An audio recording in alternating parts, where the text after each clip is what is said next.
Salut mes chers amis, j'espère que vous allez bien.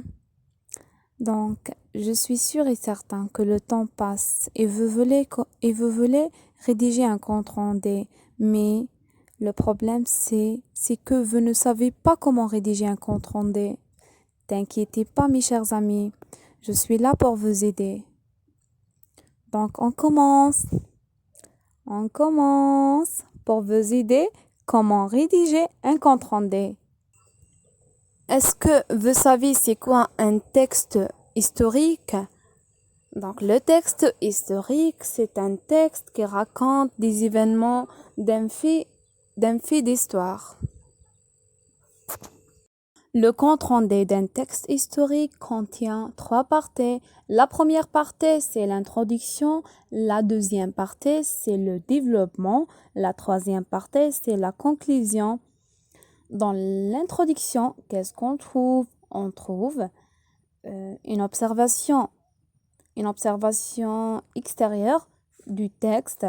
Veut dire, on cite plutôt le titre de texte, on cite le nom de l'auteur, le nombre de paragraphes, la source, la date d'édition, le thème général, etc.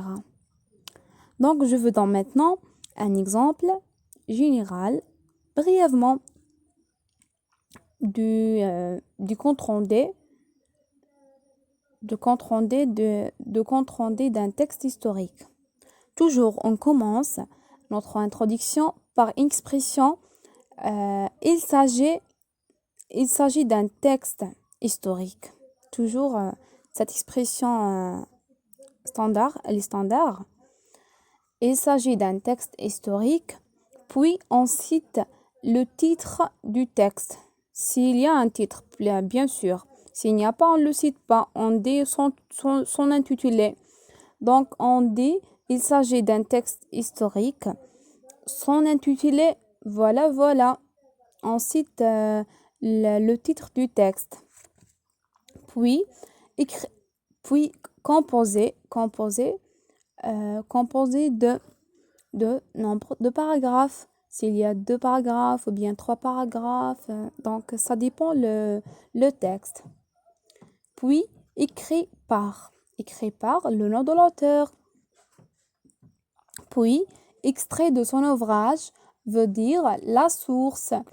Si on a une source, on la cite. S'il n'y a pas une source, on la cite pas. Puis paru, édité. Donc, on cite la date d'édition, ou bien le lieu d'édition, ou bien la maison d'édition. Puis, il informe du fait historique, le thème du texte. Donc, on cite le thème général du texte. Tout d'abord, on cite le temps conjugué des verbes dans ce texte. Puis, on indique pour quel but on a employé ce temps-là. Puis, on cite la première idée que l'auteur a informée. Je vous donne maintenant un exemplaire. Alors, en employant soit le passé simple, soit le présent, dans le but de réactualiser les événements et en suivant un ordre chronologique.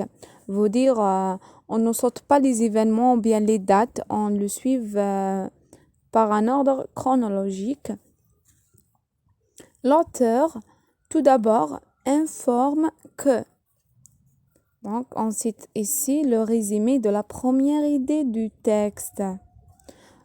Toujours, vous utilisez l'auteur informe, l'auteur montre, l'auteur explique, l'auteur confirme.